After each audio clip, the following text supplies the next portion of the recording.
जय श्रीमन नारायण, जय श्री राधे। तो मैं आप लोगों के समक्ष नवा अध्याय लेकर आई हूँ। जो भी मेरे चैनल पे न्यू है वो सब्सक्राइब कर लीजिए मेरे चैनल को, राधे मेरी स्वामी चैनल को, और लाइक करना वीडियोस को मत भूलिएगा, शेयर ज़रूर कीजिएगा। कार्तिक में इसका बहुत बड़ा महत्व होता है, जितनी ज़्यादा हम शेयर करेंगे उतनी ही अच्छी बात है। तो राजा पृथु ने कहा, हे नारद जी, आपने कार्तिक मास के व्रत में तुलसी की जड़ में भगवान विष्णु का निवास बतलाकर उस स्थान की मिट्टी का पूजन बतलाया है। अब मैं भी श्री तुलसी जी के महात्म्य को सुनना चाहता हूँ। तुलसी कहाँ और कैसे उत्पन्न हुई, ये बताने की कृपा करें। तो नारद जी ने कहा, हे राजन, एक समय की बात है जब देवगुरु बृहस्पति और देवराज इंद्र कैलाश पर्वत पर शंकर जी का दर्शन करने के लिए गए। तो शंकर जी ने उनकी परीक्षा ली। उन जटाधारी दिगंबर ने उनका मार्ग में ही अनुरोध कर डाला। यद्यपि वे तेजस्वी थे, शांत थे, लंबी भुजा और चौड़ी छाती वाले थे, गौरव वर्ण थे, अपने विशाल नेत्रों युक्त तथा सिर पर जटाधारे वैसे ही बैठे थे। तथापि इंद्र ने शंकर जी को ना पहचाना और उनका नाम धाम सब आदि परिचय पूछने लगे और कहा, शंकर जी अपने स्थान पर हैं या कहीं गए हैं। इस पर उस तेज तपस्वी ने कुछ नहीं कहा, परंतु त्रिलोकीनाथ के ऐश्वर्य से भ्रमित होकर इंद्र कब चुप रहते। उन्होंने क्रोध से घुड़क कर कहा, अरे मैं पूछता हूँ, तू उत्तर क्यों नहीं देता।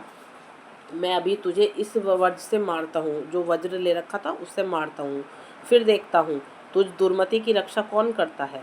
फिर ज्यों ही दिगंबर को मारने के लिए हाथ में वज्र लिया, त्यों ही भगवान शंकर ने वज्र सहित उसका हाथ स्तंभित कर दिया और विकराल नेत्र कर ज्यों ही उसके देखा तो ऐसा विदित हुआ मानो वह दिगंबर प्रज्वलित हो उठा हो, यानी कि जल गया हो और तेज से जला देगा।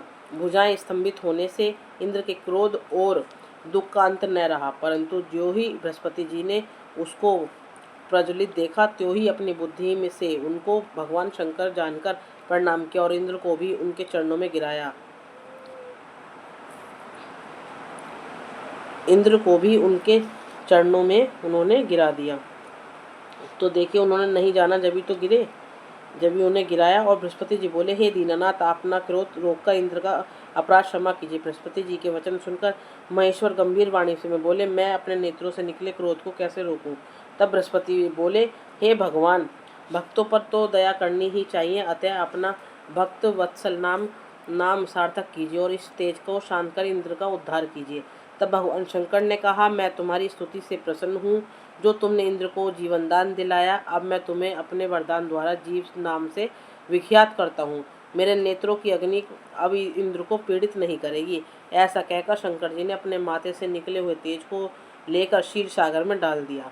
फिर लीलाधारी भगवान अंतर्ध्यान हो गए। इंद्र और बृहस्पति दोनों भय से मुक्त होकर परम सुखी हुए। इस प्रकार जिनको जानने की इच्छा थी उन्हें जानकर इंद्र और बृहस्पति अपने स्थान को चले गए। तो ऐसे थे हमारे श्री शंकर भगवान। और विष्णु भगवान ने जब भी कहते हैं कि कभी भी किसी का निरादर नहीं करना चाहिए, पहले देखना चाहिए और नर्म स्वभाव से उनसे बातें करनी चाहिए। ये रहा हमारा 9वां अध्याय, जो कि कार्तिक महीने का है। तो आप लोग कल श्रवण कर सकते हैं। तो जय श्रीमन नारायण, जय श्री राधे। और अब मेरे चैनल पर जो भी आप नए हैं तो सब्सक्राइब करते जाइए, सारी जानकारी आपको इस चैनल पे मिलती रहेंगी।